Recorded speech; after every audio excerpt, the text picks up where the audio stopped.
Good morning, everyone. Dahlia herself has no voice today, as you may have noticed. Therefore, I, under duress, am introducing the show today. Welcome to Cut the Shit, Cue the Genius. Today, we're going to be talking about perennials, which is a term allegedly coined by a tech writer back in 2016 in a post on Medium. Perennials, I don't know, Vivian, if you could bring that up, that post, are sort of a group of people that defy age groups and definitions. So often in events, we talk about having content and activities for Gen Z and then millennials and then baby boomers. In fact, baby boomers are taking a big hit with the okay boomer thing when a lot of baby boomers, a lot of millennials, a lot of Gen Z, a lot of people of all ages engage around very specific topics. They are big thinkers, they are passionate, they are they're hustlers. They take bigger risks. They're globally minded, and they do not fall into specific categories. So when Dahlia threw this topic out to me, I got very excited because I think that events in many ways are due for a makeover. Mhm. And my first question to you, Dahlia, you can whisper if you Yes. have to. Oh, According to we're trying Louis, to be it sounds sexy. very sexy. Yeah. So bringing on my perennial right now. Yeah, bring on your perennial and tell me, do you think events are ripe for a perennial mindset compared to the way that we've been doing it? And if so, what's the first thing that comes to mind? What can we do? How can we inject perennialism into events nowadays? B2B events. It actually when I saw the article, it was like a eureka moment because I know that one of the challenges that event organizers have is how do you design according to generations? Like we Gen Z, millennials, boomers, how do we design sessions on how they should communicate with each other? Do we, even the tech sessions or communication or leadership? And there's a lot of like finger pointing as well as the segregation by age. And so when I saw this whole definition of perennials, which is defined by not age, not generation, or like me trying to do the math of what year I was born and where it fits in the chart, but basically about passion, about curiosity, about willingness to be a life learner. And so that's like that's already almost like not a KPI, but a factor, as well as this whole idea of wanting to understand other types of topics and subjects not related to an industry or a sector, like wealth management, like health management and wellness, etc. So if you really think of it, anybody coming to a conference, if you treat them with that perennial type of mindset, it actually gives you this ability of huge creativity when you're designing the experience, when you're designing the sessions, when you're designing like even, peer-to-peer moments and the networking.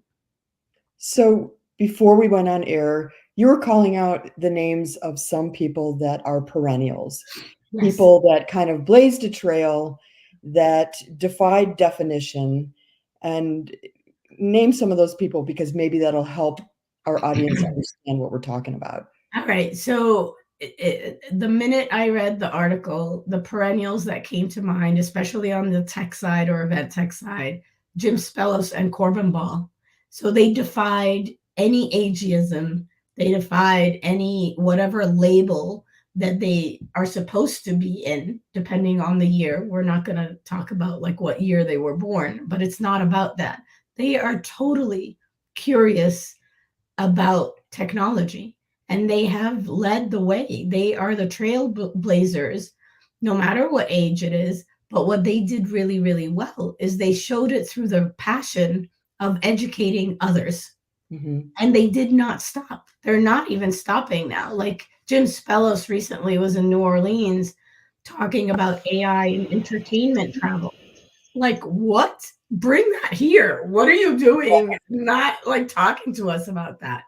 So Mhm. I think there's this whole idea of if you think that way, you're going to be able to find people that are within your ecosystem or even outside of the ecosystem, as long as they're able to relay the information, no matter how age goes within your attendee base, basically, but through passion and through that curiosity lens, it's a whole different ballgame. Yeah, I think it's also the difference between I find that a lot of individuals in our industry are followers, Mhm. right? They love to wait till someone else does it first, and then they all run in that direction. Versus perennials really are leaders. And, I was saying my husband always says is, I'm going this way, who's coming with me? It's all about that sort of progressive thought.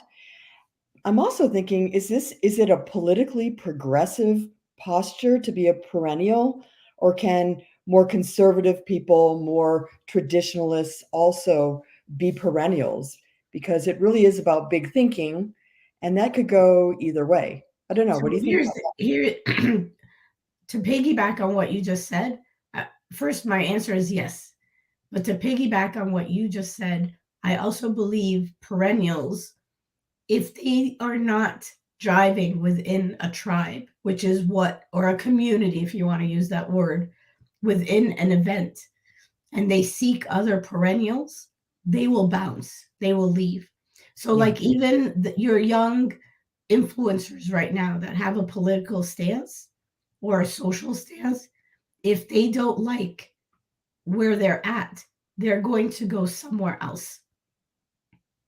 And so this whole idea is actually something that event organizers really need to think about, because right now you cannot keep on thinking that your events or your community or your member base is wanted by all. This is where you need to dig deep and you need to identify the perennials, because if they bounce, they will super quickly take others with them. It Yeah. will create whiplash and you won't be able to bring them back. I know why event organizers sort of try and categorize people and understand personas. This is something that defies personas, so that's another thing to talk about another day. Because it's easier to plan content and activities around people that you think you know, and Right. putting them in a box just makes it easier. But going forward, nothing is going to be easy. I think we're going to have to really sort of pan out and get real deep and real micro about different types of personalities if we're going to plan for perennials. Well, but we've been talking about it for ages. We've been Yeah, talking about it. Hello, Mark. We've been talking about it in the sense of if we do not know our audience, so to a point of if we don't know what they're curious about, or if we don't create pods, and we have examples, pods of curiosity, or pod in within your event, or areas where you can come up with any type of ad hoc topics to talk about. Like, for example, at IMAX was a perfect example. In yeah, the Inspiration Hub and in Google XI's Hub, there were pods where people can talk about things that I don't think, like, give last year, anybody would have thought, oh, did you know there's a session on menopause? And everybody's yeah. like, what the huh? And it Well, that was, might be a little age related, but well, well, I don't know. There's a lot of people going through menopause, and they're super young these days. But what yeah, I'm saying is, men too. and Men, men too, menopause. men need to understand it more. But what I'm thinking is, this is where the creativity can kick in, Yeah, and this is where it's maybe a different direction of how do you get to micro segment your audience or your attendees, but even just knowing oh my God, I'm here at the conference and there's 15 other people that want to talk about estate planning because we're taking care of elderly, relatives. And it's like, what the heck just happened? Help me out here. And Mhm. so there's no age related to that. There's curiosity related to that. And there's passion to get it done right. And why not do it with peers that have that same mission? I think mission is also a driver here. I just thought of a great session. Say it. Planning events in the sandwich generation. You got kids at home and parents in the, whatever, mother-in-law suite or wherever you put older parents, wherever I'm going soon. My kids have this all planned out. Yeah. But, another element of perennialism, I think, speaks to the continuity of content. Thoughts that start at the event and then continue on after the event is over. I'm thinking book clubs. Why don't we create book clubs or initiate a discussion around a book and every quarter or something kind of dive back in, maybe with the same book, maybe the topic stays the same, but the books change Mhm. and keep that conversation going. It's I think a wonderful way to, keep your community together and also keep perennials talking and leading and thinking. Yeah. There's some other things we can do. I mean, so Mark has a good point. They are drawn to work that aligns with their values and sense of purpose, which I think Yeah, is tremendous. So, this is where, and we've actually seen a trend. The sessions that you have at a conference that are not related to the industry itself as knowledge, but the sessions that are related to interpersonal skills or yeah, related to, things that they value more, their own brand, for example, or their own way of launching a business. Like you said, some of them hustle on the side. So it's a matter of what their values are. I also think that event organizers need to be very cautious of how they build and create their trade shows according to perennials, because perennials are more gravitating more to services oriented companies, not yeah, product oriented companies. yeah, So, and when you look at your services products, like from a sponsor perspective or an exhibitor perspective, this is a total different biz dev conversation where you're not selling exhibit space only just for the sell of it. You have to be able to curate a mix of, I don't even want to use the word exhibitors because I think it doesn't even apply here anymore, but mhm, of services related companies that can fulfill what these perennials want because they also have a list of what they need to get done at a certain point. So it's a very different way of planning and designing and of selling for a show, in my opinion. I think we should also think about the hackathon model for Mhm. perennials, because that seems to me to be, a pool that perennials would love to dive into. And I've been to a couple that have been hosted during events. Donna Kastner, I'm thinking about you. And Nick Um, Borelli. yeah, and that would be an excellent format to just bring in a big idea. Maybe it's maybe the idea is, how do we create events for perennials and hack away with this group? I think that would be kind of a really interesting way to kind of develop this. Absolutely. And Mark's on a roll today. So it means that he's not on his Harley and he's not on stage. So those are two important things. But you're a I smart, love I love his idea. yeah.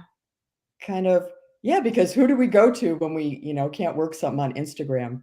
Haley, get her on the phone. Aisha, help. Well, Anyway, I mean, honestly, if you go to Haley, who's Bruno's so youngest, and Aisha, for example, who's 19, and I know she's been on the show. They've been on the show before, But basically, you have to see it from their lens, because what you think might be a passion point or something very cool from an event organizer perspective maybe is not cool enough for them to come to attend your show anymore.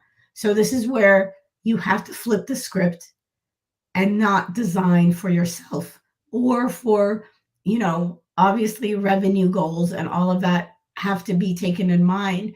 You have to be very, very careful in regards to the same old is not going to work anymore. And so if you're not able to put in that whole idea of what's in it for them from the get-go, they will leave. They will leave your organization So how are and we create their own and crush us? and Yes, crush you. yeah, and it'd all be like live action role playing and, all kinds of it would be really fun stuff, actually. Actually, I just had another thought because of Herrera. So yes, Herrera is a Harley Davidson fan, so am I. But Well, like who isn't? imagine, I know, but We're so a BMW house. that's Sorry. a dream of mine. I'm going to I'm one day next year.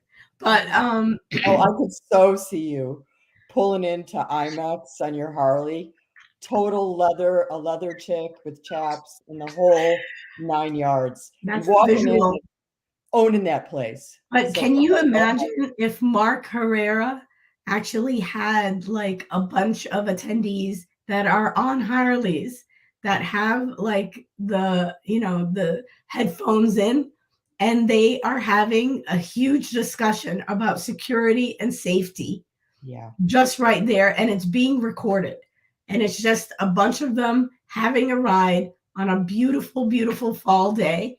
That I think would be epic, as long as it's recorded and it's shared with others. But like this is the Can I type ride on the back of your Harley? We have to come in together.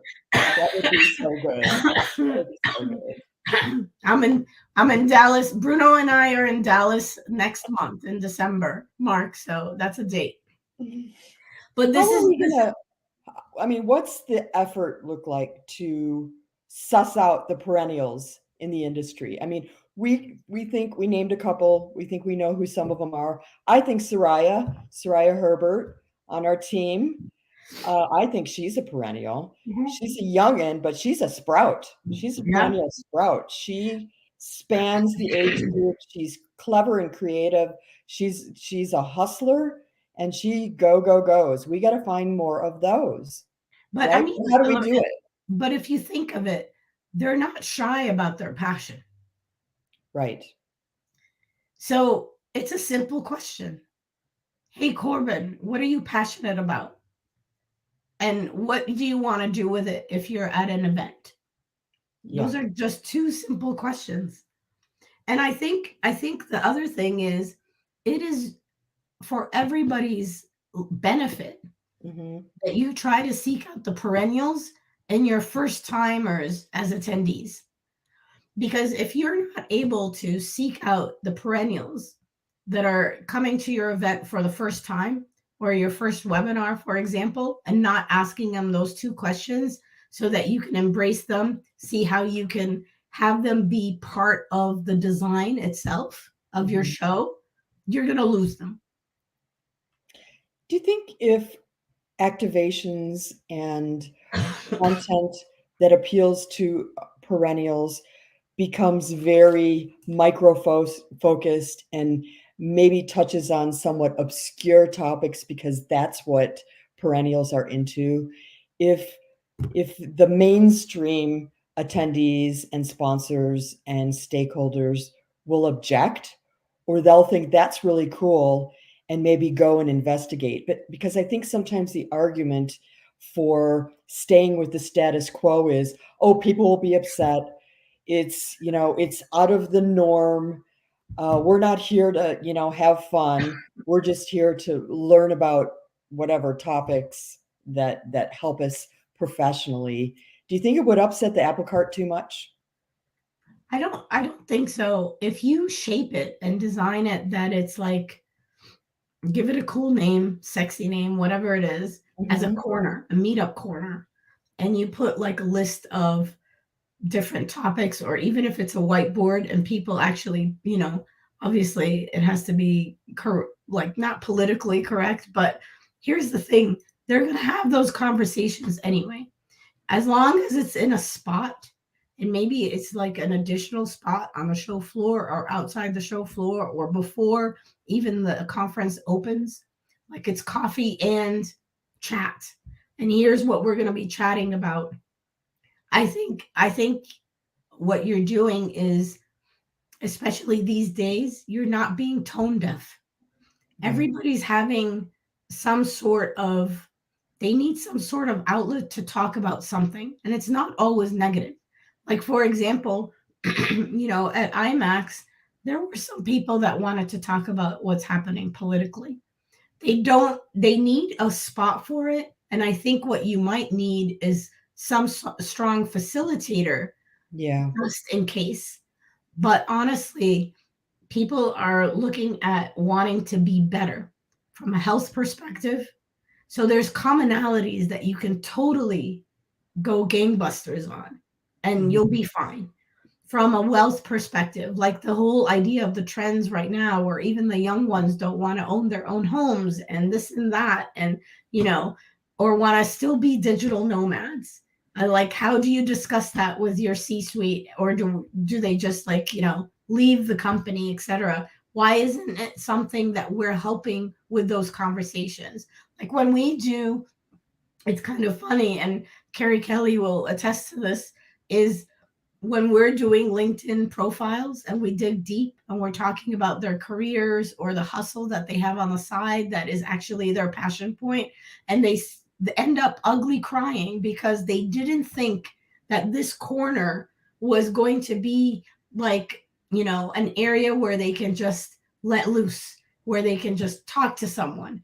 And Mhm. conferences are the best like platforms for that, because you are giving them a space where they can be emotionally satisfied after they let go, or have a conversation, or have a couple of tips from a Bruno or a Mark or a Carrie Kelly on something that's very important for them, other than the certification, you know, that they originally came for from a medical perspective or project management, etc. So I've witnessed Carrie have people like cry when she was doing their profile and coaching. So it's just, I think it's a matter of, first and foremost, having the attention to do it. Tahira and Dean, when she did the Inspiration Hub, that was the intention. Think of sessions that are parallel to what's happening within our industry and that are important. And then Mhm. have a space for it, have that space be known for this is what it's for, and then continue those conversations, like you said, whether it's book clubs, whether it's webinars, whether it's town halls, or like let's meet up, on screen somehow, etc. And people are going to need that more so than anything. And I honestly think, and you know that you and I are Scott Galloway, not only fans, more than fans, but like even with the statistics that he shared, you know them better than I do, about like the men, Mhm. and about, staying at home until 34 years average, etc., not having friends and all of that. We have to be very, very intentional of what we create at events. So, what is a really great format also for perennial discussions are brain dates. So, whenever brain dates is at an event we're going to, we need to populate those brain date discussions with perennial topics. Yes. The other thing is, why not do an activation, a Dahlia Plus agency activation around perennial thoughts, perennial passion, perennial mentorship? I saw at the farmers market. I don't know if they had it this year, but the year before here in Salt Lake, there was like three older men sitting at a card table, and they had a little sign up that said, basically, you got a problem, no matter what it is, come and talk to us. Sit down, just have a chit chat. That was really kind of a perennial thing. It was, older individuals sharing the wisdom of age with anyone of any age. I thought that was a really good idea. And they had a line. There was a line of people wanting to just say, hey, let's talk about sobriety. Let's talk about, this crappy boyfriend or girlfriend or partner I have. So maybe that's a way to infuse perennialism into events other than a track around planning events as a sandwich in a sandwich Well, generation. Jill wants you to plan Yeah, a corner about that. yeah. I think it's an amazing topic because, especially in events or events about events, there is a changing of the guard in terms of generational change. And I don't know what I think. What's your age group, Dahlia? Right behind mine. You're Gen X, right? You're Am kind of I? on the plus Gen I'm X kind of I'm person. I 54. think I poor tell Gen you, X. I cannot do the math anymore. I'm 26. You're 26. I think poor Gen X has got dumped by the wayside. We kind of went from baby boomers who are in charge to like, ooh, millennials and Gen Z now. Anyway, You this would have be a Gen way to sort of Alpha. bridge all You of that. you also have Gen Alpha Oh and yeah. Gen something or other. I'm telling you, this whole idea of perennials, I'm Gen X. Thanks, Jill. Um, I'm thinking of that sticker that's on the back of cars, with, like the evolution, where you got the baby boomers and the Gen X, then the millennials, then the whatever Z's, then the alphas for events. And we bridge all that with perennials. I tell you, I would Perennial discussion. rather remember what era of music and of movies with my generation than with Yeah. years. I'm Yeah. telling you right now. I just It's ran into so much this easier. I just ran into someone who was talking about, yeah, I'm kind of like a Gen Z in a baby boomer body. I love all the like old rock and old movies and all of Well, that stuff. so This is what we're talking about. exactly, because if you look at Haley and Aisha and Lily, Yeah. they're in vinyl. They love records. Oh They yeah. love old classical music. I mean, it boggles my mind that my 16-year-old is listening to Bill Withers. And this is the thing. This is where it's so cool when you bring in music or movies, like ask them, hey Dana, and ask them about and have the Mhm. conversations of what a movie means to them versus someone that is older. I think that's a perennial bridge. All I want to pull up Dana's comment, would you, Viv? Because I think that is hilarious. Because I'm the opposite. I want to go to events and go to a card table with three younger people and just find out like what's happening in the world. So we're going to just have the activation is this, Dahlia. It's just going to be like a Three thing old, with three card old, tables. three older Okay. Italian women and Yeah. three older Greek men. I think, Yeah. No, and Egyptian women, because you're very wise. we are very, very But wise. we can really shake it up with three old Polish women because I'm telling you, the wisdom there, I think that's the activation. That's the perennial infusion that we're looking for. Anyway, Dahlia, I think we've solved some world problems as usual today. What Yes, do of you think? course. Do you Yes, think I we've do made the love it. world better? Yes. Oh yeah, we don't need a card table. For me, Barca Lounger all the way. Just like take that handle, crank it back, kick back, and just get out the cheese popcorn, whatever, and The just cheese chat. popcorn. That's That what would you be. need I is would the pay cheese money popcorn. to go to an event like that. Anyway, um, Dahlia, I know you're intrigued about our guest next week and the topic. I am. I Talk am. about it. Who We're is gonna it? go. We're gonna go deep, man. This is. Woo. So, Our guest genius yes. is Kevin Iwamoto, And if you and don't know Kevin, you're missing out because you Kevin don't know has Jack. You don't you know don't know Kevin. Jack. Yeah, Kevin actually is a perennial, yeah, but Kevin has been around in very different roles, but always an influencer. always one that would grab a chair and you sit and you talk to him about everything that's happening within the world and within the world of events. And you can talk about the topic. Yeah, so next week, Kevin's going to talk about redefining duty of care. You know, it's a practice that all event planners have to learn.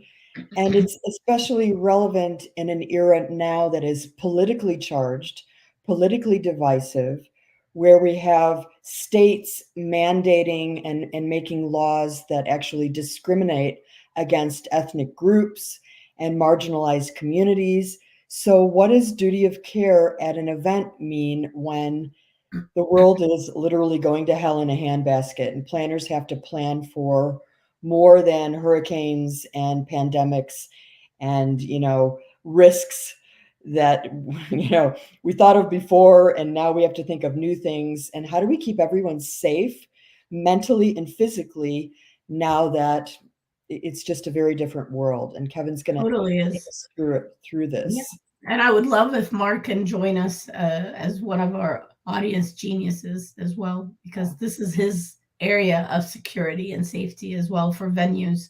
But it's an interesting topic. I think it's evolving, that position, and our position as event profs is evolving very, very quickly, Mhm. where we have other factors now that are not within our control. And as we know, we're all control freaks, like to a point where Yeah.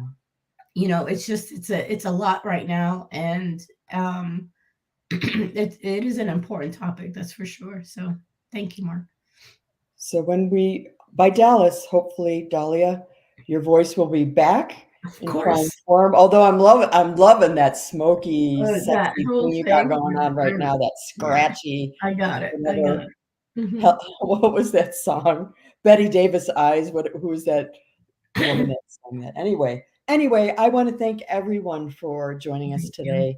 It is, as always, a great time to cut the shit, cue the genius, and we will see you next week, same time, same place, wherever you're joining us from, and we'll get into it. Yes. So have a great, great weekend. Oh, oh, yes.